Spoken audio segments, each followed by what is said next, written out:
Hey everybody, welcome to the episode of the Hoppy Craftsman Podcast. I am Chris, with me is Ed. I'm here. And we are actually on location at the Arizona Craft Brewers Guild with Rob. How you doing? Director? I'm the Executive Director. Yes. Executive Director. And Andrew. I am the Deputy Director of the Arizona Craft Brewers Guild. Hey, do you get a badge? I did the whole thing. Yeah. I wear a hat generally. My new default emoji is now the cowboy hat guy. Cowboy hat. That's it. That's the only one I use for everything. I would have went with Barney Fife. Oh, man. I got a cowboy hat right there. But you can't wear the headphones with it. No, that's true. Makes it a little harder. What if you cut holes in it? Hey, you guys, look.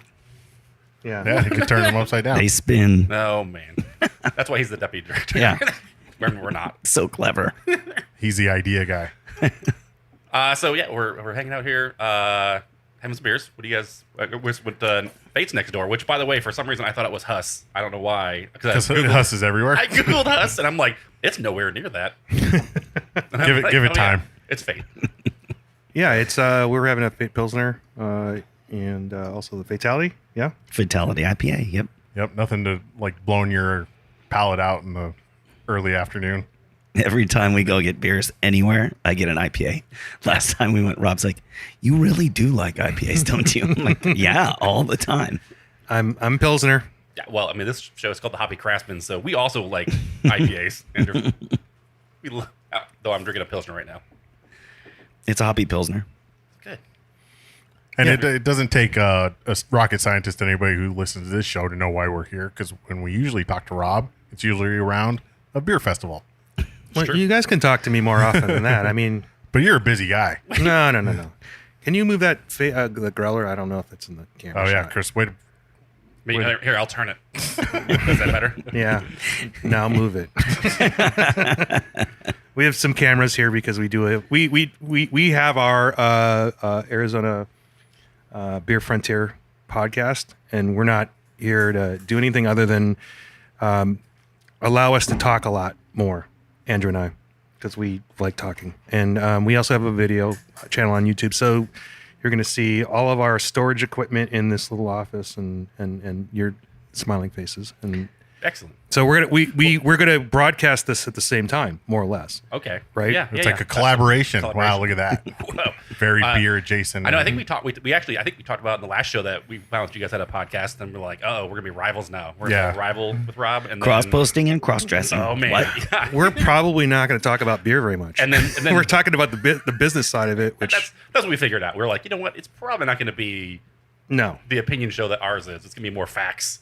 You're probably Yeah. more factual than we are. no, it's opinion. It's good opinion though. Some law. What is a fact, actually? And what is law? I mean, today one thing, tomorrow another. Yeah. It's what somebody wrote down and everybody agreed upon, I guess. I hope everyone understands that we're just it's therapeutic for us to talk about stuff. Yeah. We don't have a water cooler. We don't have, and when Andrew's not here, I talk to the empty desk because you. Yeah, you don't look as crazy when you're talking into a microphone to yourself as if you're just sitting here staring at the ceiling doing it. Yeah, so we're excited to get some of that stuff out, and especially since we're on site a lot, we record a lot of B-roll and a lot of stuff, and so I mean, honestly, if you said, hey, I want to know more about this, I'm like, hey, I got all kinds of, I have files on this if you want to listen to them, so you understand what's going on, and then you can use some of it or not. You could just use it for background. I mean, that's hopefully the purpose of it. We want more people to talk about more breweries in Arizona more of the time. Yeah, and so many people are moving, even with books and stuff, to the audio format. I think print is on its way out permanently. Everybody says that, and they've been saying it for decades. Yeah, but I'm no Ed. it's more consumable because people can listen to it in their car, when you're sitting, walking in the park, stuff like that. So it's a lot easier. And depending on how long are your shows going to be? Well, I mean, or what are you shooting for? We're shooting for about 30 minutes. We had one that was 50 minutes, and it was 2 parts, so it was really an hour and a half. But there was just no way to carve that up.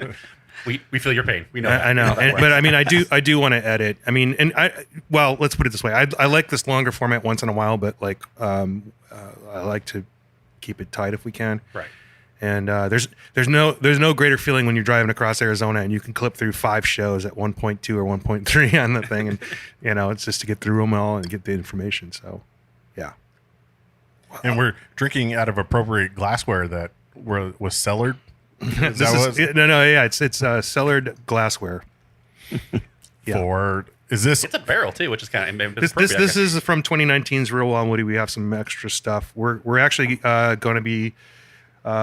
If you're catching this next week, I would hope, or something like that, you might be able to know where we're dropping some of this glassware to Don't get drop it. to get it in the hands of people who have purchase tickets is what the goal is. Very cool. So to not beat around the bush anymore, we're here to talk about this year's Real Wild and Woody, which is in August right off the bat. Usually it's It's usually at the end of July, but we did a thorough site selection. And we ended up back at Bellbank Park. They have a field house. It's indoors. It's going to be smaller. I think our breweries are back, but they're being more selective on what they do and where they use their beer resources and their human resources people. And we're rolling with that. So we, despite what some people might think, we're not making bank because we're moving it to a Bellbank Park. There's only if we're going to retain some of the elements of the festival, which was summer indoor festival. If we're going to do it indoors, we have literally 5 choices in the valley. One of them is I don't know if I want to name them all, but one of them is where they have like auto shows and. But they will only offer the kind of license that we need for their Arabian horse shows. So I think you know where that is, right? Yeah. And then all the sports stadiums who have contracts, and their first inclination is to want to take our donated beer and have it sold to them, and then they sell it back to us, which doesn't make any sense. So, so that's how they make their money, right? On alcohol. So when they're not going to get that money, if we have a restaurant component or food trucks, first of all, they don't want that.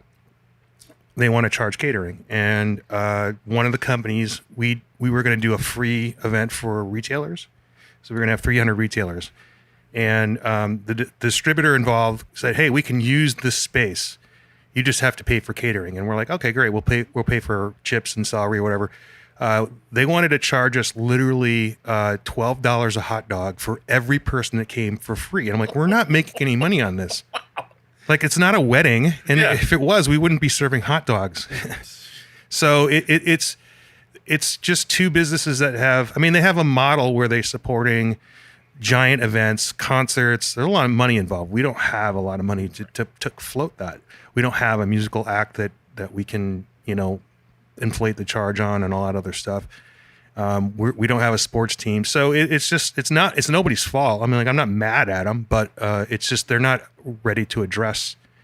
It's the right fit. I mean, that doesn't fit what you guys need, and that doesn't really work for it. So with the convention center, they require us to use their personnel. They're not used to IDing 1,000 people before gates open, and it's always a struggle, and everyone gets bent about it with us. I'm like, look, we have to use these guys, and they have no incentive other than get paid. Yeah, there. We have to use their ticketing, and there's huge overheads on that. I mean, we all of this is like negotiation, and if we were to do Strong Beer at Phoenix Convention Center and pretend like the pandemic didn't happen, we'd be out of pocket about $150,000. And we've done that before when we had $150,000 in some reserves and all that stuff. But I'm going to tell you right now, we make $20,000 out of that. That is a terrible investment, and we're not able to do that right now. Right. So if you want to get mad at us for not recreating 2019 or 2018, great. I'm here for it. But if we're going to have this summer festival indoors on time with all the beers that we're talking about, we only have one choice this year. We might have 2 choices next year. We might have 5 choices next year. But for today, this year has to be there. Or it's not happening at all. We choose to have it. Right. That makes sense. I mean, I'd rather have it too.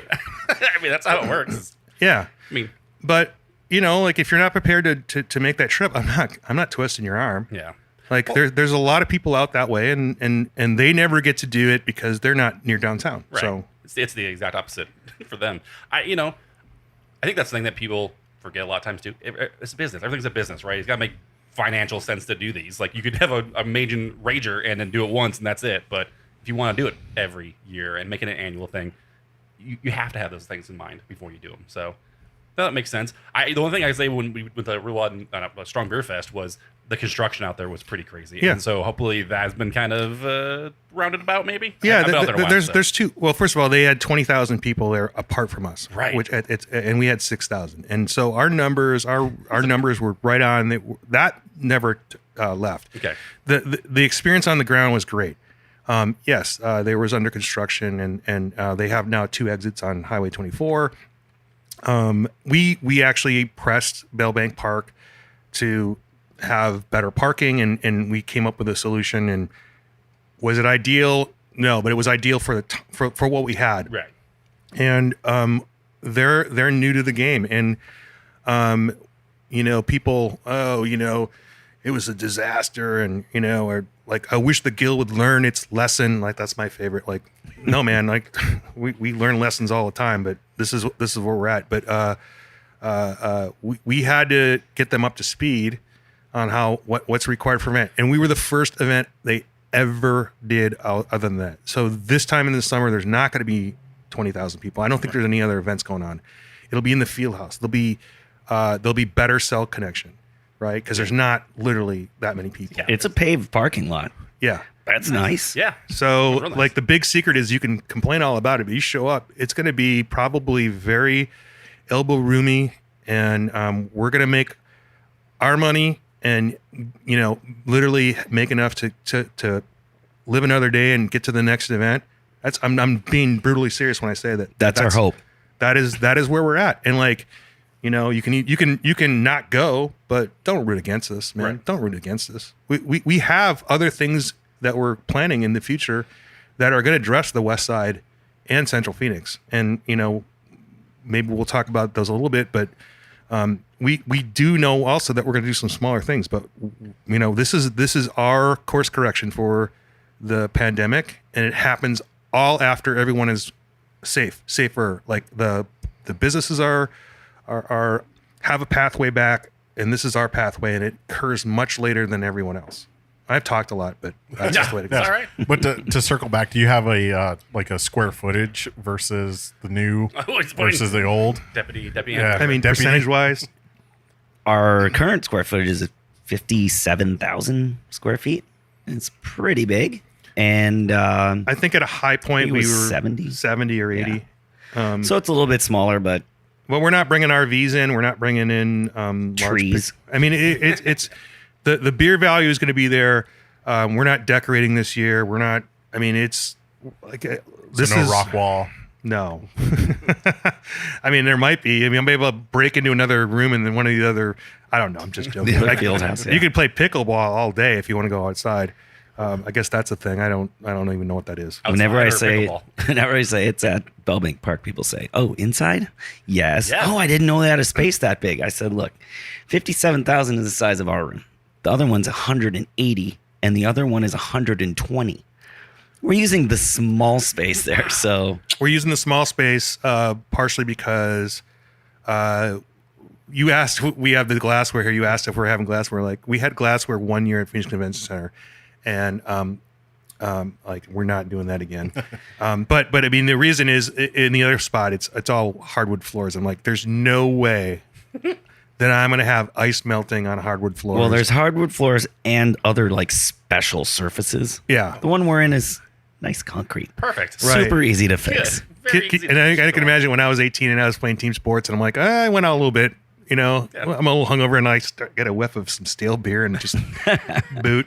Like, oh, So thoughtful, Rob. I know. Hey, it's all about my. The largest softball tournament in the Southwest is at Bellbank Park this weekend. Something like 200 teams. Yeah. That sounds like a great time to have a softball tournament. 115 degrees. Well, it'll be outside. In the they're doing it in the evening, right? Hey, They darn. better. What's 108? Yeah. Yeah, sweat evaporates off you. This is what I tell people. So I know you get the feedback, and we've seen it online, and I think the biggest consensus we saw was the Wi-Fi. A lot of people complain about that, which I don't know why you needed to be. Well, it was only a problem when I tried to order food. Yeah. I tried to buy a shirt. So People the were like, vendors. So I mean, That's look, what I'm you can say that I was naive about this, but I went out there. I'm like, oh, this is cool. I got coverage here. I'm out in the middle of nowhere. I mean, I was like one of 7 people there on a Tuesday, right? So I'm like, I did a live Facebook. I'm like, this is great. We got coverage out here. This is amazing. When you get 20,000 people there, it's not going to happen. Doesn't matter. I went to the Open and I couldn't even text anybody. Right. And that's in the heart of very busy Scottsdale. And sponsored by Verizon. Yeah. So- and there's a tower right there. They built 2 towers out there. Yeah, so Doesn't matter. it's going to happen. I got it. Look, we're going to say all this stuff. And it's the right answers for people, but not everyone's going to hear this. And not everyone's going to hear what we say online and all that stuff. So I get it. Even our own members, right? I mean, they are very busy installers. Sometimes they don't get online for a little bit or they don't answer our emails. So we are ready to take our lumps for all that. But I'm telling you, there was a lot of thought put into it. And again, we're going to do it or not do it. We're doing it. That's how you learn. You have to learn sometimes too. If you just kept doing it over and over again, then you're not learning anything. But you learn something from last year, you change it, make it better this year, then that's a different story, right? So I'm going to fix a lot of things. I already created a highway exit on the other side. Good job. That's the only thing I worried about. I didn't even drive. Yeah. So the Uber thing, let's talk about that. Cause this is something some of my members were not understanding either. I think everybody seems to remember 2017, 2018, where we had codes and we could call somebody and route traffic, and we tried. I mean, Andrew And they I would tried, bring out tents, right. Lyft, Uber, set up tents. they had their reps the out little- there. They got all their Markers. VC money, and then all of a sudden, both of them wanted to own the Chinese market. They spent all their money. They have no money left, and they're running into labor problems, and the whole model is going to collapse a little bit, which it kind of is. Like So yeah, it is a $30 ride, but if you go by yourself, you're, I don't know, like maybe split the ride with 2 or 3 people. Yeah. I don't know. That's just a thought. We can't even, there's no number to call to say, hey, we have this amazing route, which we did for Strong Beer. Like we wanted to route people the back way, and we put it on the ticket information. We put it on and people went the other way. And I get it. I don't always read the information either. Right. But I also don't get upset about it and get online. I figured out, but we can't call Uber to do that. There's no number. And when you find something for groups, they want to sell you pre-sold tickets. So, I guess if you wanted to buy a ticket from us and we had to speculate on what the average cost was, and we had to make our money on losses, it would cost you an extra $80 to take care of it. Like to pad it out. That's how it works. Right. Buses. So I don't know if people know, when any of these events, any liquor event, there's an organization behind it, but the ultimate license holder is one individual. That individual is me. So for the last 9-10 years, if there's an incident, I'm the guy that gets called, and I had to structure my my finances, my personal life, so that I have some protection beyond the insurance and stuff. And that's what you do when you're in this industry.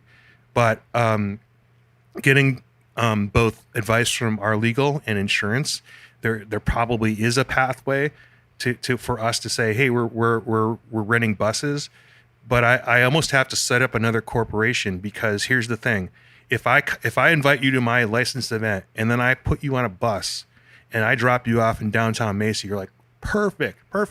Guess what? The next drink you have gets tied back to me, and I've extended my liability now till you actually get your butt in your bed. Wow. So, Potentially the following day too. Yeah.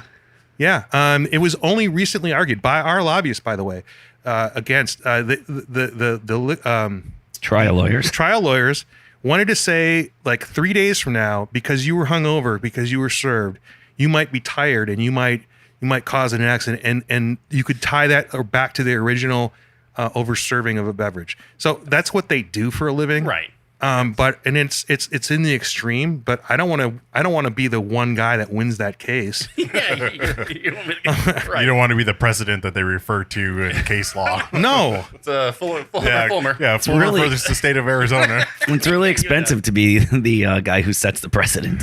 Yeah. So, that's where we're at. Do I think we can pull that off for Strong Beer? Should we have it there? Maybe. But if you're listening and that was your idea, I'm telling you right now, if you can fill a bus, you could probably make $10 to $15 a head. So go for it, man. Yeah, get up Go there. for Make it. sure you get your liability insurance too. Yeah. I mean, like I said, I had my legal attorney and our legal counsel said, probably not. And then our insurance company's like, well, we can write these extra policies, and I don't want to go to trial for that. Yeah. And the other thing, it seems like a really good idea getting people there, but it has to be like herding cats to get all those people back on a bus to get them back to like a light rail station or something. Because here, bus leaves for Real Wild and Woody at 10:30, drop you off, back at the bus at 4:45, and that bus is going to sit there for 2.5 hours Waiting for the tickets or however you want to do your head count. It's impossible. I to agree get with people you. home. So we took the lump for being the first one there, and it's funny, after Strong Beer, or during Strong Beer, I was like, oh, these guys are talking to Punk and Drug. Because I knew I was following along with that because I know that some of our brewers involved, and they washed out at 2 locations. I'm like, oh, they're totally going to be here. They're totally going to be here, and it happened. And I'm like, see, it's not a bad location per se. So now, if they have enough of these kinds of events out there, the onus is on that business and the surrounding businesses. And by the way, in the next 3 to 5 years, or maybe even less, there's going to be another hotel put in there with a surf park. So there's nothing out there. There's an airport that's going to bring people from Cincinnati, direct flight, who can go to any of these festivals and leave in the same day. That's what the hope of that airport is going to bring, and hotels and rental cars. And, we had to take it down. We had a deal for hotel stay and ride through the hotel. No one took us up on it. And it was it was a pretty affordable hotel. And it was a whole package. You get 2 tickets, 1 room, but we had to pull it down because no one pulled the trigger on it. Glassware, growlers, Wow. limited edition stainless steel insulated growlers that we made just for that. Yeah. So It was a cool package. I was pretty I excited. don't know what the occupancy is right now, but I'm pretty sure you could probably get a $130 rate with a free ride. See, what you could do, Chris, is you could go fly out of the Scottsdale airport and see if they'll fly you down to the Mesa Oh, man, Gateway. that'd be great.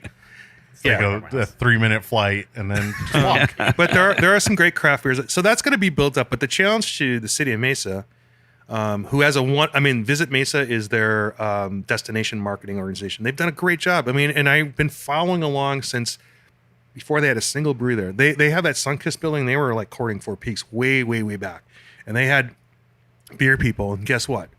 Downtown Mesa is one of the best beer destinations and adult playgrounds in the entire state right now. Yeah, we talked about this last episode. And Yeah. previous episodes. in the past. And they've got light rail there. The challenge is do they put any kind of public transportation? Could be a bus, probably not light rail, but I'm telling the history of this light rail, which I'm a fan of, is people don't want it in their backyard until they do, and now they have a reason. So it's going to be a long slog, but to get it, but that's what we're here. So, but we can't always choose light rail friendly, public transportation friendly places. Otherwise, we're not incentivizing anyone to do anything different. Right. No, that makes sense. You guys don't talk about this public policy stuff a lot on your podcast. Well, See, there is a space for us. But that's what's good, because it's easy to just shout into the void and be like, well, you should do this, you should do that. And there's it would be much easier to do that. But when you just look need into to- the logistics of it and the biggest thing, the legality of it, and like you said, being personally responsible for a lot of it when it comes down to it, people don't understand that. And it's a heavy price tag to do all this stuff. And the guild isn't for profit, so it's not like you guys are. I'll leave you with money. this. I'll leave with this. We were the first beer festival to ever occur in the Phoenix Convention Center in 30 years. And we were the only beer festival, and no one has found it profitable or worth the risk than us. And we did it for political reasons, because at that time, downtown needed the bump. It doesn't need us anymore. We'd love to be there. We'd love to have some national things there. We'd like to have some people following our footsteps. It hasn't happened because no one can take the risk. So for someone to blithely say, hey, you should keep doing it there, I'd love to. I'd love to be able to keep doing it there. I'd love to be able to put an upper deck on the convention center that's just ours. But it ain't going to happen until some other things fall into place. And do I think we'll be back there? I hope so. I hope that we can run our full-fledged conference there. I hope that we can bring some national and regional relevant people into things here, because that's the kind of Phoenix I want to build, but we're not going to fund that on our own. But the other thing that I'll leave you with is we're here, as you mentioned, not we're nonprofit. We're here to extend the mission of what we do, and we've got some things happening, and we can talk about New Jersey and what's going on there. But we live to fight another day, and in the last 9 years, we've had probably some of the best public policy when it comes to our breweries. We survived the pandemic like no other state. Given the rules, we weren't responsible for whether we should be open or not. But if we were going to be open, I think we had some of the safest, well thought out, coordinated experiences that anybody that I've talked to. And we now talk to our colleagues on a bi-weekly basis on the phone, and we see each other 3 or 4 times a year. So I can say that confidently. Our colleagues being other employees of guilds across the country. Oh, I thought you meant like each other. Yeah. We talk We to see each other all the time. 3 or 4 times a year. This is number 3. Yeah. Almost to the end of this Special one. occasion. Well, unless it's got more stuff about. No, let's take take a break, and then we'll talk maybe if Rob has some pricing and breakdown of VIP and stuff like that.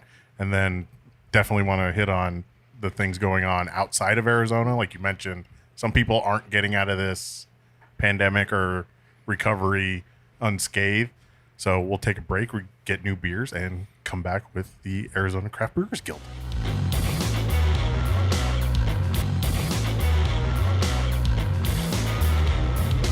So welcome back, everybody. We're back. We filled our beers. It's slightly hotter. I switched to the IPA, so the Pilsner. Yeah. It was hoppy, but not as hoppy as I like. We had a great off-mic conversation that is part of the reason we do this, because we get inside information that we get to keep secret.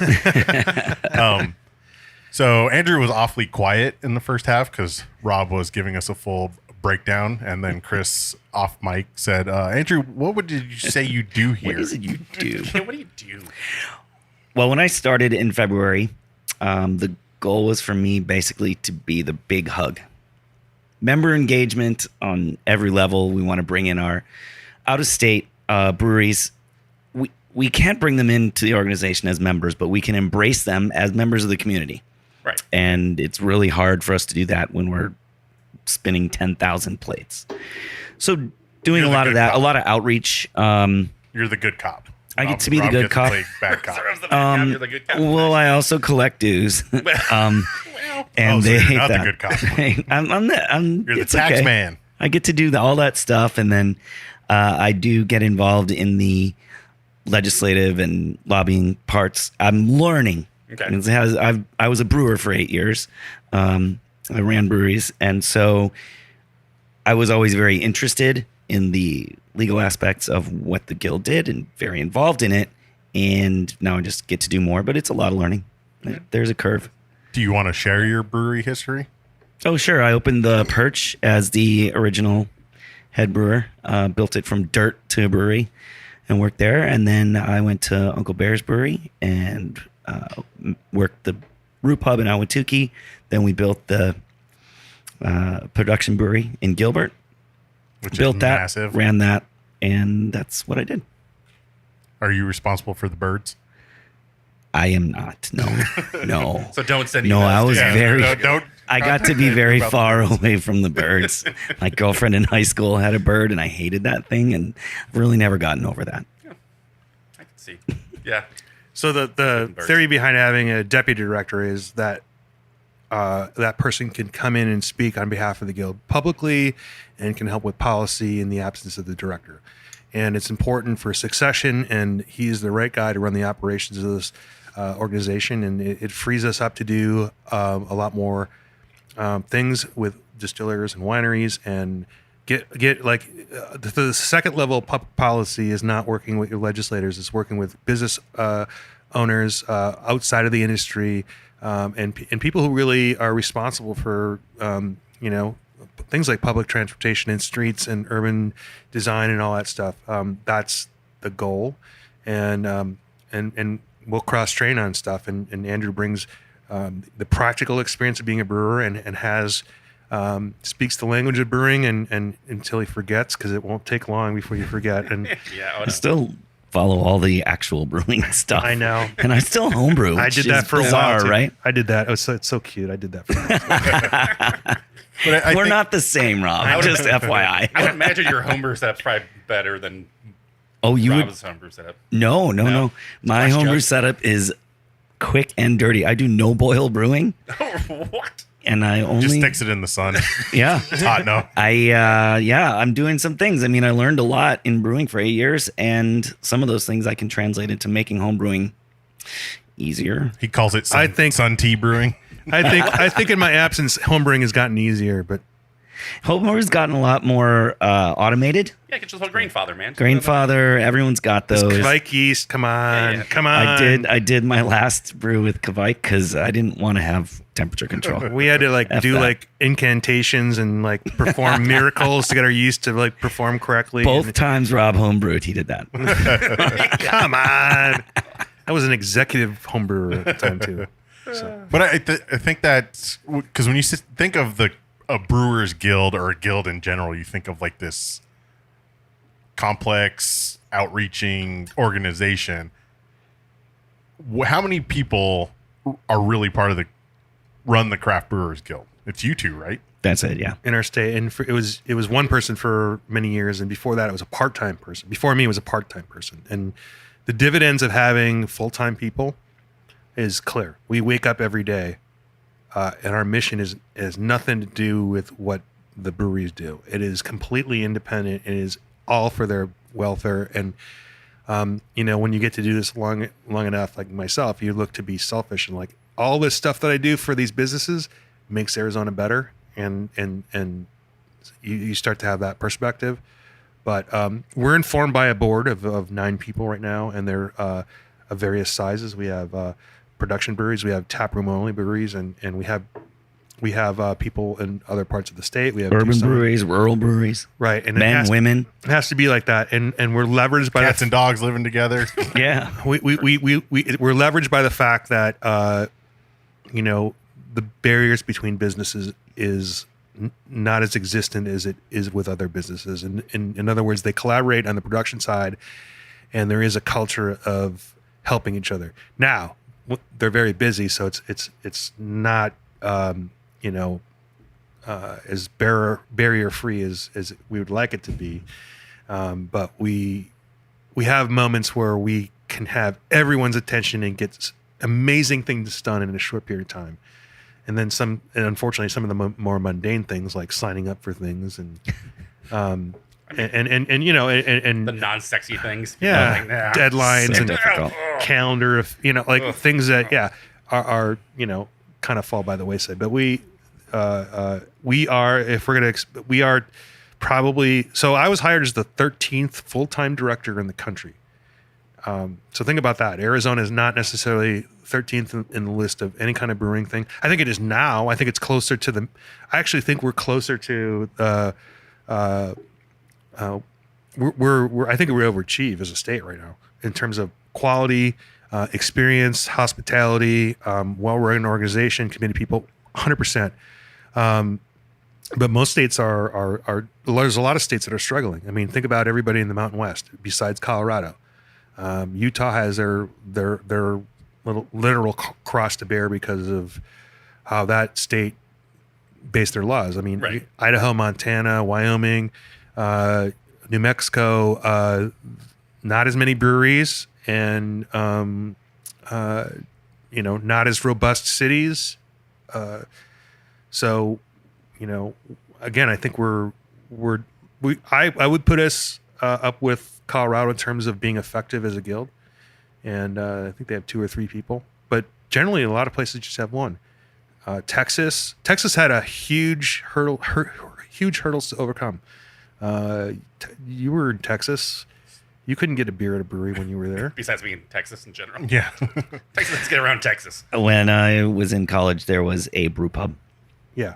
So in Texas, there are breweries and brew pubs, and they're no way those cross over. There's a If you're legal brew distinction. Pub, if you're a brew pub, nothing leaves your premises. They can do growlers, but they can't sell kegs. They can't do cans. They can only They serve couldn't do on festivals premise. either. They can't do festivals. So we don't have those legal distinctions. So the brew pub that you know can say, you know what, we're taking all the seats out. You kind of did this at Uncle Bear's, right? I mean, you did. Yeah. you sacrificed the dining experience to build the brewery. Yeah.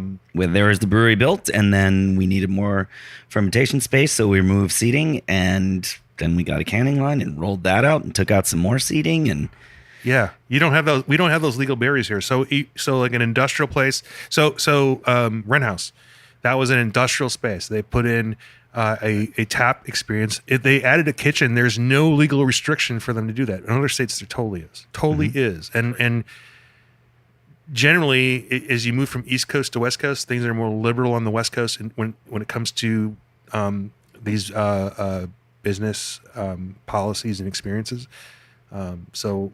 You know, I think we're great, but I mean, we do network with a lot of people from other states, and we could talk about that or whatever you want to talk about. But I think, you know, what we've done in the last 10 years, I'll say almost 15 years, because even the part-time person before me, Jerry Gant, he was the one who built Strong Beer. Like, I just capitalized on it and took advantage of all the scale and we blew it out. But like, you know, I also got to get paid for 50% more time than he did, you know, because like as it is though, Strong Beer is more of a means to the end. Like, Strong Beer is, our focus is on making sure that our members are protected against people that want to take away their rights to do what they do. Right. Okay. Strong Beer provides the funding for us to be able to do those things. Our goal is not to have the biggest, best festivals ever. It just happened. And now we keep doing it because that's how we make our money. It's a battleship, and you don't just make a U-turn with a battleship. Right. You let it go. Yeah. You let it do its Makes it a thing. little harder. You know, we actually forgot to ask. We forgot to mention earlier talking about Strong Beerfest, but Real Wild and Woody, another festival. We actually forgot to. Where can people find information about that? We talked about it before the break. Where can people find information about ticket prices and when all Sure. that stuff? Where can they get Just that? go to realwildwoody.com. Or realwildandwoody.com. Yeah, do what he said. Both. Dang. Both. Yeah. Or you can go to choose AZ Brewers. I'm going to say, if you Google it, we're definitely top results. It's a weird combination of words put together. For sure. I'm So, excited so for I it. mean, but real is cask ale, wild is American sours or other microflora other than beer yeast to express those flavors. See, I know what I'm talking about. Non-sack. And Let's do non-sack. and Woody is barrel age. Gross. Barrel age. Also beers. non-sack. Yeah. Oh, This is a family this friendly is podcast. So this you is can't one say- of the favorite festivals for brewers, though. Like, if you talk to the brewers, they want to go to this one because their peers are bringing out stuff that they don't have every day. Yeah. Yeah. And because of the change in venue and all that stuff, it's going to be more of an office party for us. And I'm excited for that part. It's like, I would say that people who like were a pass on it are like, maybe you were, maybe they were there for the right reasons, but maybe you need to wait for us to get back to full strength where we have everything Right. going the way that everyone thinks it should go. But we're pretty excited about this one. And it's going to get us to fall. And we've just briefly, we are working with Phoenix Magazine on a statewide competition. We're collecting samples, entries that they would normally put, that they can also put towards Great American Beer Festival. So we're going to have our own competition, and that's going to be the awards going to be announced in October in conjunction with the festival, October 22nd. We hope to launch our return of AZ BrewCon, which is our industry learning experience with separate tracks for brewing and business and sales. And it's open to people who are interested in getting involved in the beer industry. It's open to everybody. I went to it one year. Yeah. I went to it, just showed up and said hi to everybody. Yeah, no. Listen to stuff. It was great. It's a totally immersive experience, and you can pick any track you want. So that's launching, and we're excited about that because Andrew has been working on, and I've been working on. We when we talked to Phoenix Magazine, we said, "Look, yeah, great awards. Like we could all like literally have 5 or 10 people. We could name all the people that should win, but that's not what we're about. Right. It's not the awards. So we have begun to build the culture of being a competition state, and Was it Oro, right? Oro just won silver. right, Beer but Cup? no, That was a World Beer Cup. I know you're getting to a point as well. No. So in order to win that, that business has to restructure and focus on all kinds of things. And we talked about a little bit in our podcast. Like it's holding on to beers and understanding how they age and taking notes and having sensory with your entire staff and bringing in maybe some consumers and training them on the language of describing beer. Okay. We have Right. we have a whole page of adjective to describe beer. Yeah, we just randomly pick them out. in fact, Cool. Andrew, we should get these guys involved. Yeah. Because our theory is, if you have no experience in this, we want to talk to you because just because you make beer doesn't mean you have the best sensory or you have the best language skills. And we want to teach as many people as possible. So if we need 30 judges, I want to have 60 judges available, and I want to have 100 people in the pipeline. And the pipeline literally means I don't know anything about beer, but I'll help. So you're out there serving, you're bringing the samples back, and you're hearing what people are saying. You're seeing the structure. You can see people taking notes. Gotcha. And this is all anonymous. I mean, they're all blind samples, and you see and you start to understand and respect the process, and you can be a part of it. And like you could say, you know what, I've done this, and I don't have the palate. We all have basically the same palate, but I don't have the language skills. But you can learn those skills, and you can be. Most people can be a really pretty good judge if they follow the program. Okay. So that's what I'm most excited about. So we're doing that, and that's going to be the festival is going to be on the grassy area outside of Cardinal Stadium. The knoll, grassy knoll outside the tee. Yeah. So that's a West Side thing, like right? Yeah. Literally, if you average it out, when we do that, we're in downtown Phoenix. Yeah. We try to do something, during the summer at the Irish Cultural Center, but like we had 2 Dangers of Heat. That is a thing they have done for decades or a decade, an outdoor evening festival in 105 or whatever, because they're celebrating a book, Ulysses. And we were going to be a part of it. But like when you start to get 115, 116, like, yeah, this is not cool. Yeah. So they postpone it. We're probably going to reboot that in December. We've got a whole host of Oktoberfest. What else we got going on? Oh, please tell me that's it. Never. We got, what do we have in Wickenburg Oktoberfest, potentially. Yeah.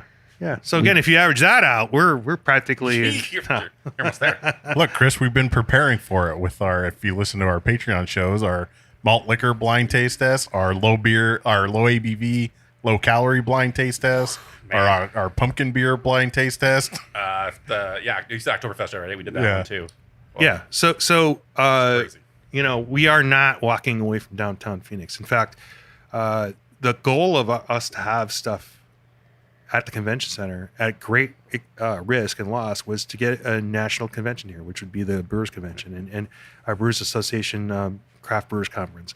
And it's look, it's a 5 to 10 year slog to get those kinds of things happening. And we thought we were close before the pandemic, and now we're back to 5 years at a minimum to get it back here. So it's that would be monumental to have as a thing for our state in the craft beer industry. So that's what we're working on. We're not walking away from any place, but we're being practical. And we left a void in Central Phoenix. So like, if there's an opportunity for someone to do something in Central Phoenix, I say go for it. Yeah, that makes sense. And we've got a great relationship with the DTPHX people who really want to do a street festival. Yeah. I should mention we partnered in the past, and we're going to do something with the one community organization, which is LBGTQ. They have a street festival in downtown Phoenix. That doesn't happen very often. Like, people don't do street festivals in downtown Phoenix. They are doing it, so we're going to support it, and we support their cause. And we as houses of hospitality and as beers for everyone, we're going to be part of that. So there are things that we're involved in, and we may not have the sometimes the guild shield is at the front, and sometimes it's at the back, and sometimes it doesn't exist. But we support a lot of festivals that people don't think we do. We don't always get a return on it, Right. but our businesses do. So do That's you the have, goal. since there's a lot going on right now, do you have other guilds reaching out to you on things that you've already done that they're trying to accomplish? Is there like an outreach program that people are looking to Arizona? Like you guys set up a blueprint to get things more progressive and more open and more available for people trying to get into the industry? A lot of, trying to get into the industry, i.e. become brewers, or other guilds? Just making it easier to open a business and with licensing. I know licensing is a huge issue. And Yeah. I thought the question was in a different direction here. I did too. So Yeah. I will tell you, and maybe you can fill in some color, Andrew. When we meet with another state, there is absolutely no information that I would ever withhold from them on how they can be successful, because their success does not detract from our success. So we do blueprint things. We have ideas. We have. We're actually going to Madison for a retreat for all guild directors and their staff, and we're gonna have our learning experience, our networking experience, and we're gonna talk about. I'm talking about hiring and building a staff. Because some people are part-time or only one full-time person, and how to do that, and what has to change in your organization to get that accomplished. So we have that. But in terms of what happens here in Arizona, Andrew talked a little bit about it. If you work for a brewery and you do work in this state, we want to have a relationship with you. We want you to understand what we can do for you. We ultimately want you to work for an Arizona brewery. We want you to we would love for an out-of-state brewery to say, you know what, I see opportunity here. I'm going to put a brewery here. And if you put stainless steel and you get the right license in the state, you can be a member. And Gordon Biersch was when they were here. BJ's is a member, and they're out of state. And for people, I mentioned those two. I should mention Rock Bottom too. But those people trained brewers who went on to do other things, sometimes in our state and sometimes not. And we value that tremendously. And but did I answer your question? Or yeah, and then the I guess the first part of that is, how much contact do you have with brewers, other guilds in other states, helping them kind of negotiate waters that you guys have already treaded through? We have a good relationship, and we have discussions with other states. A lot of it, like you mentioned, comes down to licensing, and there's not a lot that, we can show them what we do and how it works. For them to take that and bring it to their members and then bring it to their legislators is really going to be on them. We share everything that any questions they have, we're glad to help with. And we do have one of the absolute best legislative and legal structures for breweries in the entire country. Some breweries have to put up with so much. It's unbelievable. And we don't get away scot-free. We do have to.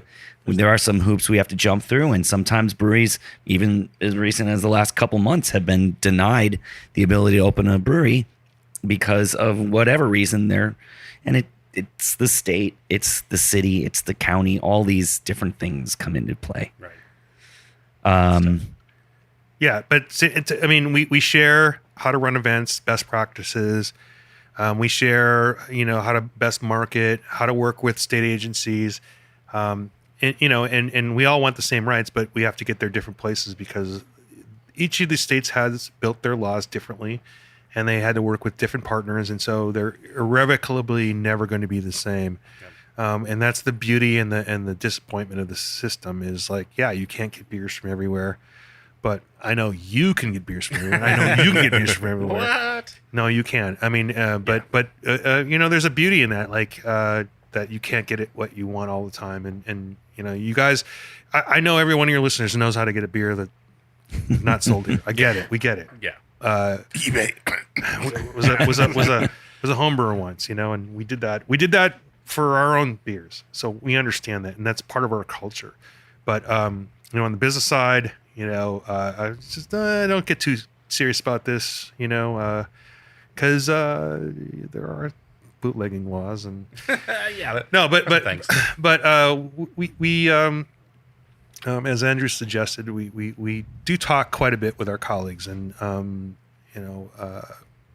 in fact, we built an organization called the Arizona Brewers Guild Professionals, just for our own support network, that is bolted on to what the Brewers Association, the BA, is already doing, so that we have opportunities to every day talk with each other. There is a mentoring program that's run through the Brewers Association. I work with the Brewers Guild of Rhode Island, which is great, but we're probably going to reboot that because we should be at least in the same time zone. It's kind of hard to relate, but I do owe Gary up there a visit, so maybe I'll do that before the fall. Do you have any plans to go to New Jersey to see what's going on over there? Jersey. I'm champing at the bit. That is actually the word, champing at the bit, not chomping, believe it or not. Look that up. So from your standpoint, because we all get superficial kind of news of what's going on, from your understanding of the industry and the background of it, what is happening in New Jersey? They were granted the right to be more than manufacturers. So they were in the same mold as a giant production brewery like Budweiser or Miller, and then they couldn't sell directly to the public, and they couldn't really have a taproom experience like here in Arizona. So they changed that law, and they said the only restriction where you can't sell more than 15.5 gallons, which is a keg to an individual, and you have to give a tour. That was the restriction. That was the law. To each person? Yes. Yes. Wait. And it was, for a while, it was one tour per year. Oh, No. Jesus. It was one tour every visit. Oh. It's now one tour per year. Wait. So if I wanted to go and buy a growler beer from Fate right now, Yeah, and I was and in New Jersey, I would have to go get a tour first, and then I get my growler filled? Well, Yeah. you wouldn't be able to do it here because they don't have a production brewery, so they right, wouldn't be but- able to even have that location. So Yeah, no, they wouldn't even be able to. That's a few years back when I went to Georgia, and for those of you who don't know, Georgia's kind of like, or Savannah, Georgia's like Vegas. It's open alcohol. You can walk the streets of Georgia with open containers and all that. They had just started their Brewers Guild, because I remember I bought the shirt to help support them, because I went to a brewery in Georgia, and they were doing the same thing. They couldn't sell beer. They couldn't, because they were a production facility. So I had to I bought a token for a tour, and that token was good for a crowler, a flight, or a pint. Yep. And so I was like, well, the growler is probably going to be the best, or the crowler is probably going to be the best value. I got my crowler, and the guy hands it to me in a brown paper bag, and he's like, if you open it in here, if you get anywhere near that front door, we have to pour it out. If you take a step outside and open it, you're free to go. Yeah. And That is nicely changed since Yeah. they got their guild, but yeah, and remember what I said: more restrictive on the East Coast, more liberal on the West Coast. And so you're seeing. So that law was written in what people understand. Like, the law is not the law. You can write a law, but the agency that has to enforce the law gets to write the rules and regulations. So how do we enforce this? How do we? What are the day-to-day operations that you have to follow? Like, how do they monitor 15.5 gallons? How do they monitor tours? Hey, put it back on the business to do that. Well, but they have to write. The agency that oversees them has to write those rules. Well, so that's where the gray area is, and there are these kinds of things in the alcohol industry in every state. And you can say, well, no, Oregon, no, everything's cool. They would never do that. Like, well, I don't know, man. Like there are people who are ready to burn shit down right now. I'm Right. sorry, I swore, but Oh, shit. Edit this out, Ed. they're ready to right. burn shit down Nah, for it's their fine. own purposes. So, like, they don't care about the backlash. They'll do what they need to do because it serves another purpose. So, in this case, New Jersey, they wrote a bunch of rules. They said, part of our philosophy for our alcohol control is we need to create fairness. And since these bars and restaurants, and they have a whole nother structure than we do here in Arizona. But since these bars are now giving up potential business, we have to make it fair. So they remove the ability for a New Jersey brewery to have a TV on with sports, amplified music, They can't do any educational programs, be it for their own products or other products, unless it's from a political organization or another outside organization. They can't do yoga. They can't do Andrew, come on, help me out here. They can't do games, trivia. They can't encourage a food truck to come park near their building. Oh, they can't. Well, they can't even put it on a schedule anywhere. Well, and they actually said, well, if somebody's eating there, we don't know if you coordinated. So you cannot eat in a brewery. You cannot have coffee. There was a brewery that has coffee. Cannot have coffee. Cannot have coffee. No coffee allowed. Oh, but you can do these things now 25 times a year, but you have to file 10 days in advance. So like if somebody flips on curling on the TV. You just use one of your things up? Yeah, well, no, you didn't because you're in violation because you didn't do that 10 days ago. You didn't get your permit. You didn't get a permit 10 days ago? Yeah. Listen, I feel like these are written not by people that actually want to consume the product. They're not. Because as a consumer, I'd be like, this is horseshit. So, like, are you kidding me right now? I can't drink this fucking coffee as I have my wife drinking a beer. Like, that doesn't make no sense to me. Right, and it's not the business's problem. It's not their fault. The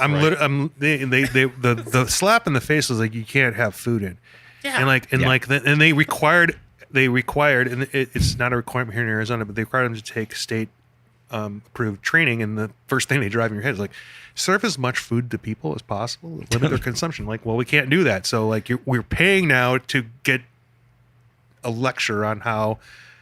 So. There are elements of all these things in every state, and so our licenses are different. But we do have quota licenses, which means for if you're selling liquor or you're selling beer and wine. So most of your craft beer bars are beer and wine, which is a number 7 license. And I can't, I don't know all the prices in every county, but it varies. But in Maricopa County right now, if you got a beer and wine license for $50,000, I think you got a bargain at this point. Wow. 10 years ago it was $11,000. So they've gone up like real estate. Yeah. Liquor license. And they're complaining that if anything, like we do the to-go cocktails to go, say a restaurant wants to sell a 6-pack. Yeah.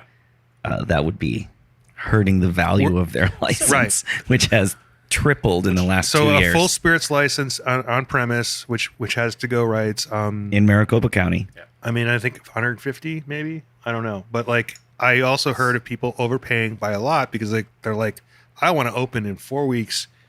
Find me someone with a license. You have to buy it from somebody. The state doesn't have any these licenses. Every once in a while, they'll do a lottery. So you have to buy somebody and potentially have to buy their business out. Wait, so this is like a domain squatting situation where people are squatting liquor licenses? Kind of. I mean, Could be if you buy a liquor license as an asset. Right. You can take out loans against that license. Like Bitcoin. Really? Yeah. Yeah. Somebody literally could take out, make an LLC, take a liquor license out, or get a liquor license and then just squat on it, sit on it, and then sell it to the inflation highest goes up, bidder. and then Yeah, I mean it's you have to have it active within a certain amount of time. There's a game you can play to get it done. So does people that have websites have to be active on their website. It doesn't mean it doesn't happen. There's a game you can play. It's a little closer to get. And by the way, I'm pointing these things out. I'm not making anyone a bad guy. I get it. That's the game. Right. That's how you play the game. Yeah. But it's a little disingenuous for saying, oh, this is I paid $150,000. No, your dad in the 30s bought this or 50s bought this license at $100, and now it's accrued. But I get it. It is an asset. It's a part of your business. Yeah. It is potentially, if things go wrong, that's your nest egg. I get it. Totally get it. But even during the pandemic, and anytime we've introduced more licenses, and by the way, the census killed us because it's per 10,000 people. So that whole movement, like, don't count non-citizens. Yeah. They still drink. Oh yeah. We get the benefit of them using resources. So that killed us. And we should have had 11th federal district. We should have had hundreds more licenses in the state. Anyway, in New Jersey, I just threw some prices out. In New Jersey, a top liquor license in a high value area, $2 million. Holy shit! So now there's only one license. Yeah. So. Oh, okay. There's not restaurant licenses. There's not beer, wine. There's not bar. There's just liquor licenses. So if you have a casino or you have a pizza shop, it's the same. It's the same license.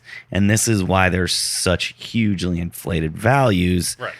Well, And I'm sure the people It's a terrible licensing structure. and I'm sure people that have those licenses don't want that to change. Right. Like Sure. It's going to devalue their license. They don't. If it's their nest egg, they don't want it to go down. Why would they vote for something that's going to? So when the breweries are giving these privileges, they say, "Oh, well, that's devalue Yeah. for me. yeah." I Like mean, I don't wanna vote for all that. 300 of those breweries are going to make a And big no difference. one is going to seize on goat yoga. No. No, you're not going to get goat yoga at Applebee's. They're not going to move all the tables. You're not going to get you're not going to get these community-driven programs that have allowed breweries to stay alive during the pandemic, and also, sell maybe not as much liquor, but have more loyalty and value to what they're doing. Impact to the community. Yeah. In general.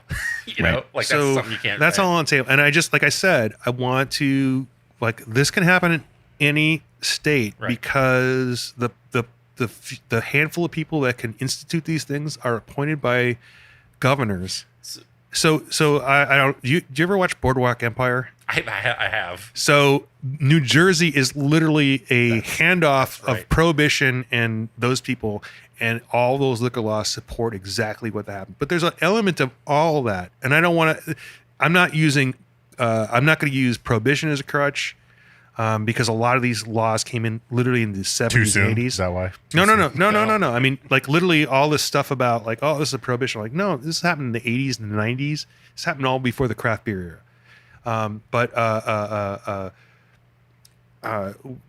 It can happen in any state because alcohol is a bolt-on to the regular case law of every state, and there are gray areas because when you try to restrict things, things come squirting out every which way. Well, so if I get this right, you're saying that we write liquor laws at the state level, right? Right. And then there's a group that enforces them, and they interpret those laws however they see fit, and that can change depending on who's actually there. I know at the front of this you want to talk about cocktails to go. Yeah. Right. Like we supported it in principle, but we were kind of shut out of it. So why was that was that done at the state level and it was during the pandemic? It was kind of like an executive order, like it was just like a emergency situation going on. Yeah, I mean, I think the most efficient way to transfer beverages is to go right. Like and by the way, it used to be illegal to serve growlers through a drive-through. We changed that during the pandemic too. Like, cause it's the most efficient. We didn't put up a fight when we asked for this right. When we changed from glass to stainless steel, right? They said, well, you just can't do it through a drive-through, and we're not really interested anyway, and it was like It's a trade. It was we want stainless. Well, we want no drive-throughs. Yeah, Fine. and at that time, I mean, I haven't heard anything from Mothers Against Drunk Drivers, but we sure heard a lot of it back then. Oh, I imagine. And now it's like, well, no, this is the most efficient way, safest way to transfer product without a lot of context. So like, yeah, we are asking for it now, and it went through no problem. It probably, if we would have put up a fight years ago, it probably still would have went through. But I don't need to make enemies with people like that, like Mothers Against Drunk Driving, right. like so. But trade-off. But to be clear, at the same time, you could also buy a handle of Everclear through a drive-through. Right, which always blows my mind. Yeah. So I'll give you an example from the spirits to go, cocktails to go. Like they were all going to write rules about what sealable meant. Yeah. And I'm like, I'm going to tell you, like, we can argue about this all you want and at the theoretical level, but what is a patrol officer going to do when they pull you over? Is that sealed? Let me see it. They're going to tip it over. Right. And if it comes, I'm like, if I'm that cop, I'm like, it's not sealed. Yeah. And that has nothing to do with the liquor law as written. It's like, this is not sealed. Yep. And they were getting all bent about it. I'm like, look, I already know how this is going to go down. We got this growler from Fate, and I was like, it had tape on it. I'm like, we don't have to do that legally anymore. I was going to say, is that kind of like the same? Well, we don't have to do that legally anymore. And people ask me, like, should we do it? I'm like, yeah, you should, because your regular customers might get pulled over by TPD or whoever. And like, if it's on there, like, that's a level of, yeah, this has not been tampered with. Like, so it has a practical use, but like, we could have went round and round on what sealed meant, and it could have been, sealed in a cube of like, plaster, right? Right? They can write those rules, and like, yeah, like everyone will be upset, but like it's a gambit as to whether In this case, that was a pure power move in New Jersey. But I'm going to tell you right now, there's other examples like where you leave these laws exposed enough, someone might come in and take advantage of it. So you're saying the pallet of resealable Capri Sun pouches I ordered was not a good investment? Listen, if you used a heat sealer for me, you're fine. Fine. You're like, you can't put those over. So does New Jersey have a guild? They do. They have 2 guilds. Unfortunately, they went through, and this is a challenge for all of us in the country. They had a split between the people who had been around for 15, 20 years and the people who started in the last 5 to 7 years. And most of the people who were around for a while were forced into a distribution mode where they're making cans and bottles, and they're manufacturers. Remember, I said they changed that law in 2012, and they made a law to allow taproom breweries. So these other guys are invested in a certain kind of model, and like some of them saw the opportunity, like, hey, we don't have to do this, we can get this. But other people are like, no, not interested. We're fine. I'll tell you for the people who are around for 5 or 6 years, I mean, that's great, but I don't know that you see the full experience of what can happen in that short of a time. I know that sounds like a long time.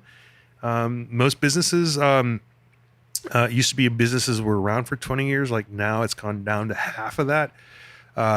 It's a short amount of time. And if you're always in the taproom model, I mean, like literally the difference between someone who is cranking out product and putting it on shelves at Fry's is fundamentally different than making some beer and serving across the bar. Like we call them breweries, they are breweries. We're all brothers and sisters, and we share a lot in common, but there's nothing that prepares you to do, if you're doing one, to do the other. It's a different kind of business. Yeah. And we're here to bring those people together. And the biggest struggle is you will have new entrants in the market. In my lifetime, we went from 25 breweries to 9,000. So it's really tough for state organizations to get everyone on the same in the country. Is it our lifetimes too, or just his? Just I was okay. Yeah. So in the 70s, like, it was like, Never mind. His lifetime. it was Miller cool. Yeah. 70s. Yeah. 70s are cool again. You know that. That's true. 71. Thank you. They're coming back. So that's the struggle. And like we get it. Like a lot of these people are in startup mode. They have like zero time, but that's our challenge, is to bring everyone together to the table and have a big tent. And when we go down to the legislature, or we say something on behalf of the organization, I feel confident we speak for everybody. Not everyone agrees, but I think eventually they see that we're really trying to work with everybody and get everyone across the finish line. And to kind of circle back, to bring it back to the beer festival, and you can correct me if I'm wrong, that kind of creates that communication, right? You get breweries together and they talk, or they do collaborations, and they kind of learn each other's business structure and how they operate. And like you get breweries coming in from out of state, and it opens up that communication, and you get feedback on how to kind of move forward. So, and also it raises money for the guild to make. We all pour our beer into glasses, man. And once it's in a glass, we talk about it. I see some metal solo cups. Is that? Yeah, those ball. That's in our future. Yeah, it is.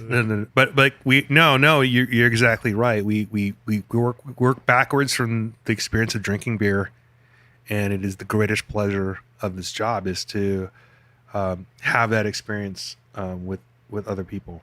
And and it's not just brewer to brewer. Like people ask me like, oh, you must have an amazing cellar. And I'm like, no, beer goes to die at my house. Like if I bring it to my house, I'm like, I will probably not drink it as often. Like I wanted to open a brewery when I got interested, and I learned as much as I could and network with people. And Andrew and I knew each other's homebrewers.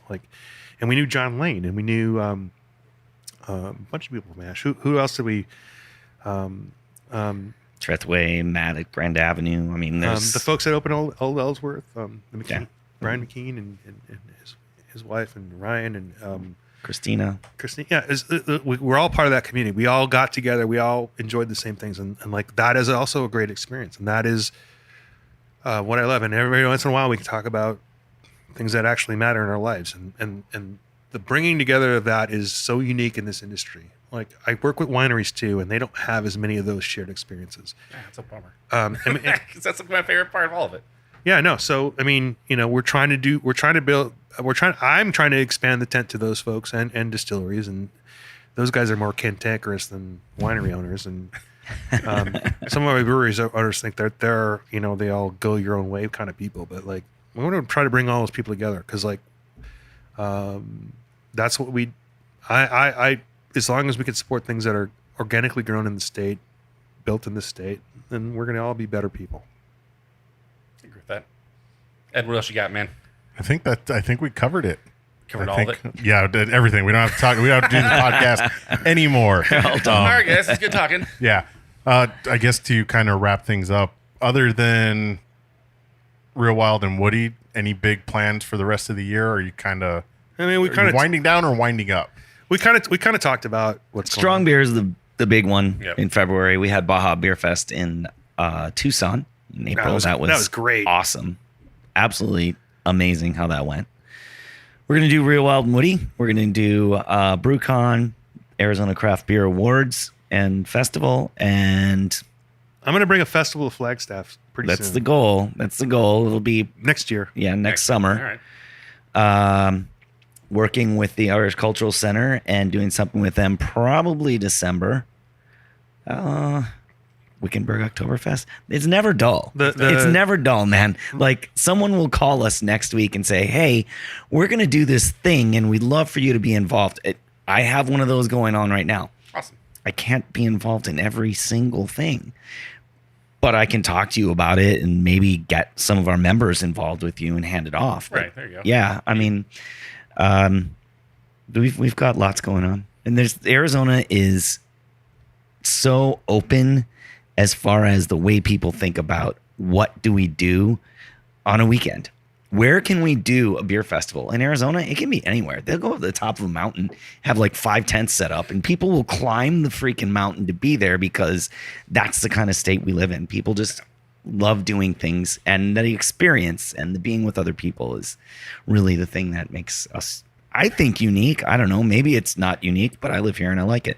Mm-hmm. Yeah. I mean, we've got some law changes coming out September 24th, and as we get closer to that, well, I mean, I don't even think most of our members understand the gravity of what's going on, and it sort of is a puzzle piece in what's going on. But like we have built both small fixes and forward thinking things that are going to pay dividends in the next 5 to 10 years, or maybe even less.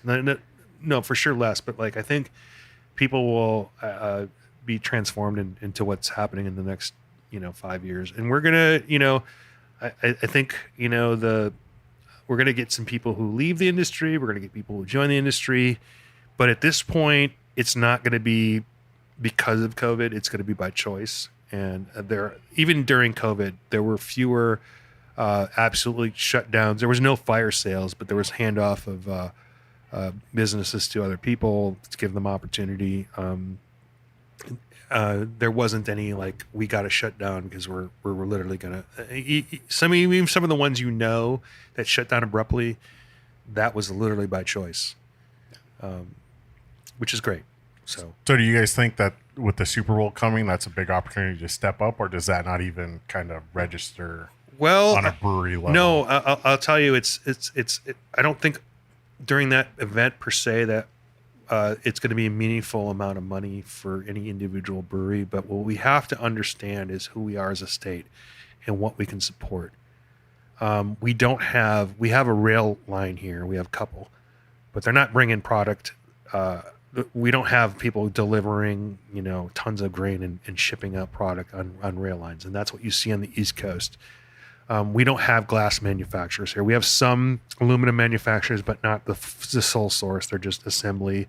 We don't have manufacturing, which is a part of a certain type of brewery, right? I mean, bigger breweries want that kind of infrastructure. We value our personal space. We are spread out. We have the car. We have tourism, and we should really flex on tourism and hospitality. Because every drop of liquid that's served across the bar is going to be the most beneficial thing for that business. They'd love you to buy their products if they put it in cans and bottles or whatever in the stores, because those represent their growth future and being able to scale up and sort of even out the ups and downs of the business. They're never going to tell you, like, don't buy it here. If they put it out there, they want you to buy it. However, if you have the opportunity to drink in the brewery, in the tap room, and look people in the face and experience their level of hospitality and help them with that. Because I think there's still an element of people like, I make the best beer. Why do I care? Like, no. We need to, as an industry, we need to really embrace hospitality and tourism, because that is our future. Because is there a industry that we're building here that really translates anywhere else? You can say the chip industry, but like we're not riding the coattails of the chip industry. We're not, except for consumers, we're not riding the coattails of anything. Copper, cattle, it's climate, not citrus, right? Cotton. I mean, those are all legit things, but those past, right? Yeah. Yeah, for sure. So Wren House isn't going to open in Intel next to the Starbucks. They could. I mean, they could, but I mean, it's all consumer based. Like they're not gonna develop a chip that makes beer. My sister lives in Beaverton, Oregon, near the Intel plant, and let me tell you how many small breweries there are right at the entrances of that Intel plant. Whole bunches. Wow. It's a real thing. They throw up their home brewers. They decide, I work at Intel, I homebrew. Why don't I just open a thing and open the garage door once in a while? And it's a thing. So work and want to get a beer. I mean, Yeah, I know done with work, I know go we're get a beer. closing this out. We might edit also stuff. Like, what do you guys want to see? Like, what do you see somewhere else that you want to see here? Because it's not from a lack of will from people that I know in this industry. It's probably related to how we are as a state, how we are as a city, how we handle traffic, how we handle parking spaces, public transportation, taxes. I mean, that's what we work on, is like smoothing that out. And like when we can get a law change that says it's not automatically illegal for you to open within 300 feet of a church, which is going to happen September. Like you have an opportunity to work with that that religious organization. Like, right? Like we open up opportunity. Like that's the kind of thing that changes things. But Do like, churches need a liquor wait. license for the wine that they serve? they do not. Oh wait, so you're saying you can't open a business that close to a church? Currently. Not beer. Okay, because I live close to a church, and I was like, I'm gonna drink all I want in my own house. They can't fucking stop me. Yeah, Like, you I'll can't. open it all day. Yeah, you can't have a liquor license within 300 feet of a church. But now Yeah, well, my you garage can isn't still get close. denied, but like it's not de facto. Yeah. And like we've seen some churches that have embraced craft beer. We've seen some people who do that. But like, is there something from your experience that like you wish we had here in the state? Because that's what we work on. The thing, because I went to Firestone Walker this year. Yeah. The Invitational. Yeah. That was from 2019. Yeah. They postponed it 2 years, 3 years. Yeah. And they honored all the tickets from that 2019 event. The cool thing I thought it was is they pre-checked everybody and then kind of walked everybody in a welcome area. And David Walker was sitting there pouring like a welcome beer. Yeah. Is that something? Because I know there's the whole ticket thing, and I know like California doesn't have that. Is that something like? We try to do that a little bit, but I guess if you want to blame something on me, this is what you can blame it on. I don't necessarily want to rely wholly on volunteer help. That is run by their Chamber of Commerce, and there's a ton of volunteerism at that festival. Partly because they, the Chamber of Commerce is responsible for that piece. A second piece is, I would doubt that that's a revenue generator for Firestone Walker. That is a marketing opportunity. And Well, yeah, I think he was pouring their like the official like collab beer for the festival. Right. It's a different dynamic. The experience of the consumer I get. Like, yeah, I mean, I would love to be able to not have to worry about expenses and not have to worry about and create an experience. It's a different animal. Right. That's my dream, Rob. I just want you out there pouring beer, welcome people. Yeah, I would love to Get do your that, cowboy man. hat on and Yeah, Crazy, yeah. No, but it's just similar with when Tour de Fat comes here. Like the whole point of that is to recognize the brand, and more than the proceeds, they donate to bike organizations. Yeah, I mean, so I'd love to have that treasure chest to do that. we totally love to do that. Like we would like to be, but the reality is we're a lobbying organization and we need funds to do what we do. Right. But maybe someday. I mean, you get degrees of it. Like I said, nobody in their right mind should have had a beer festival at the convention center in Phoenix and put that money at risk unless you had the deep pockets and the political will to do it. And we did at the time. We just don't have it today. Right. So, yeah, let's do it. Like, let's get somebody to pay for all that. Well, I think and we've always talked about like when people scream into the void about like the guild or guild events or beer festivals, go to a beer festival that's not sponsored by the guild, like these big commercial ones. Maybe you could reach out to Untapped and help them sort their dumpster fire of brew festivals. But I mean, they are some of the best run festivals in the country. People here are kind of spoiled because a lot of people don't go to those other festivals and they complain like look at Firestone Walkers in Paso Robles. You think people in LA are complaining that it's not in LA or they have to go rent a room? Like California is much bigger. Yeah. It's not like Tempe to Phoenix or Phoenix to Mesa. It's Northern California to Southern California. I've been to that festival. I enjoyed it. But like, can you imagine if I just invited a bunch of people from Japan and Sweden to be at this, like an overabundance? Like, no, we're here to fulfill a different kind of mission. And, I don't know their balance sheet and I'm making assumptions, but I'm assuming that they get to use that place for free. And I'm assuming that Firestone Walker puts up a bunch of money because they believe in it. But, that happens. That can happen here too, but it won't necessarily be a guild thing because we don't have that kind of focus. Right. I'm happy you say that we're well run, but I think our hearts are in it. I think we can't show a bad festival because of who our membership is and who we report to. I mean, we make mistakes, but again, if you want to throw one thing and back at me, like, yeah, I do not like using an overabundance of volunteer people because I think people should get paid for it. The downside is we pay for a lot of people who are not adequate for the job. We have to work with, and I'm not blaming the companies that use that provide that service necessarily wholly. I just think that if I had 100 volunteers, that's great, and everyone. But I'd rather have them attend the festival, have a good time, and pay for people's services. But that's where we're at. But I think that mentality is kind of trickled down because there's quite a few breweries who will not use volunteers when they go to these festivals. Yeah, I mean, the local breweries, they will bring their people 100% of the time. Well, you also want them to be able to represent your brand the best way you can, and volunteers can't do that. Now, they can bring people who are big fans that come in and sit at their bar 4 days a week and know the brand really well. There are options and stuff. Yeah, there are options. I think it can be done well, but you have to have that day-to-day contact with them and have a physical. Like we could hire. I mean, I will tell you, there's 5 or 10 people that would volunteer for us, but I know them personally and. We work on the day-to-day, but I think as a brand, you can do that and you can set the parameters because you just say, hey, I mean, you're open all the time. You're like, come in, we'll work on this together. I think that's actually a great opportunity, but for a business, but like for a guild that, if we show up and do a festival in Wickenburg, we're not going to have those relationships with people in Wickenburg to that level.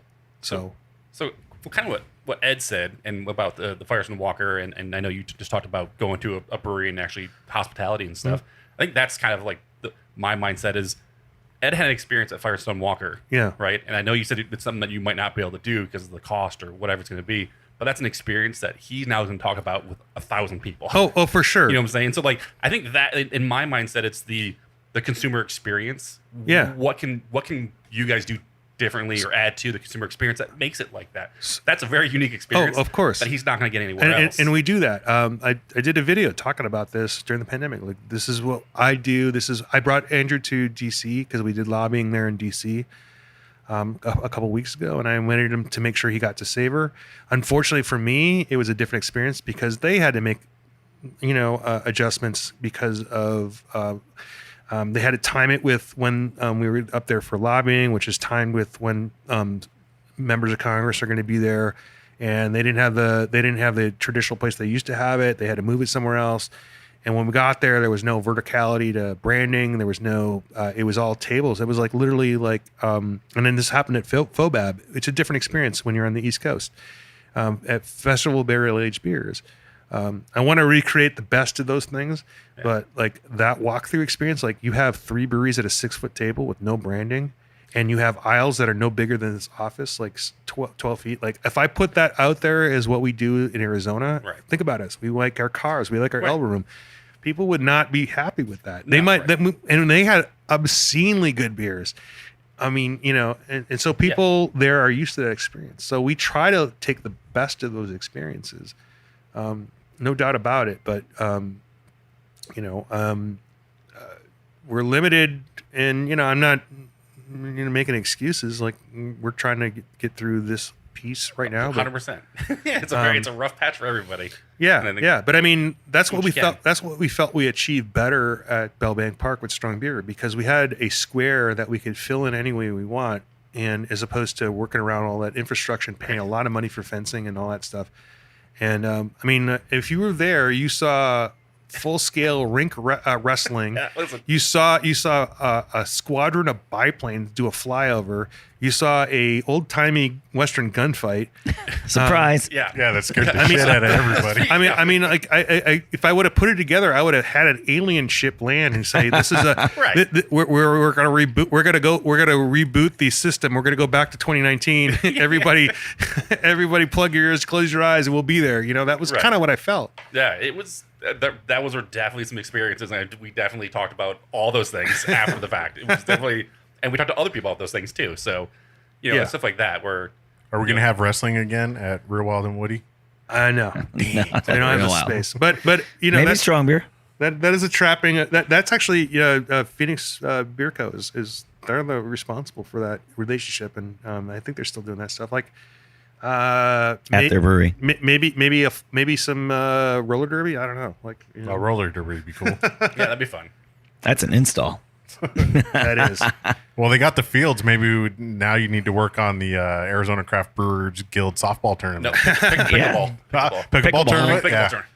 Brewery versus brewery. Funny you should mention this. We're actually trying to come up with before winter a curling experience.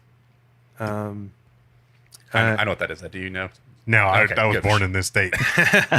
Well, there is a curling. There are at least 1 or 2 places you can do that, and we're going to work on industry, but we might have some, you know, some top tier spaces for some consumers. But I don't know.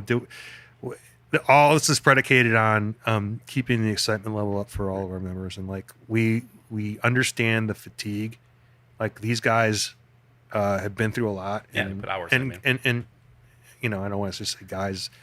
This is the backbone of this is built on people who are making heroic efforts, and you can't sustain that forever. So you know, I mean, we've had some people say, "Hey, can't make it this time," or we intended to. And totally get it. You burned a little bit. You got to take a rest. But speaking of information, where can people find the Guild online, social media, and your podcast? Andrew putting you on the spot. ChooseAZBrews.com. That's a great one. And then there's also Facebooks and Arizona Craft Brewers Guild. I mean, I don't know Arizona Beer Frontier to hear like stuff. I'm not sure what the actual Instagram handle is. You'll find us. I mean, I think the podcast is a little bit that too, because we would never do a social media post on some of the stuff we do, so it is breathing life into something that we don't have. But like we used to do a newsletter, but we just found it wasn't being as received as we want, but we could go that direction too, possibly. Just run one of us down. Like, we love to see. Here's what I'll tell you, and this even is in our professional circles, and you heard me say this to people in our industry, and people who like, I can't even believe that you waited to talk to me. Like people who I look up to, like, oh, I saw you, I didn't want to interrupt you. I'm like, no, fucking interrupt me, man. Interrupt me, man, because I will introduce you who I'm talking to, and we'll have a great conversation either way. If you see Andrew or myself or whatever, just interrupt. Like, introduce yourself, say hello, reintroduce yourself, tell us what you want to know. because that's what we're here for. And like I said, if we're talking to somebody, maybe you don't know who that is, but maybe I'm like, you should know this person. Yeah, like, there you go. We're here to introduce people too. So nobody is too important that I'm talking to that you can't say, hey, I'm a big fan of what you do. I'm like, shut up, guy I'm talking to. I'm talking to this guy now. Whatever. Yeah, do it. Awesome. Chris, where can people find us? They can find us at hoppycrafts.beer. We're pretty cool that way with .beer. Yeah, do you guys website. have a craftbrewers.beer No. website? Should probably work Definitely on not. that. We're No. definitely not cool. I'm going to say we have 25 URLs though. But what- I mean, we have Not Real that. Wild and Woody and realwildwoody.com. That is impressive. You know? Not that many. We Yeah. have 2. But yeah, hoppycrafts.beer, and then Instagram, we're just Hoppy Craftsman. It's probably the best place. We're always on there. Ed, do you know the patron I supporters? don't. One of them sitting here. He But, is. Rob, this guy over here. But Chris supported the does. show. Because Actually, I did. he I brought keeps it up on his earlier phone. because I was fancy like that. Because we don't do it for the money either. So people are generous enough to give us money. So, Chris, who are our Patreon supporters? Our Patreon supporters are Jeff Johnson, Riley Greenbaum, Anthony Bracamonte, Zach Dominguez, Cena Gomez, and, of course, the gentleman next to us, Rob Fullmer. And I'm just at the buy you a beer every once in a while. You level. are, you like, are. It's not like I'm spending thousands of dollars on y'all. No, listen.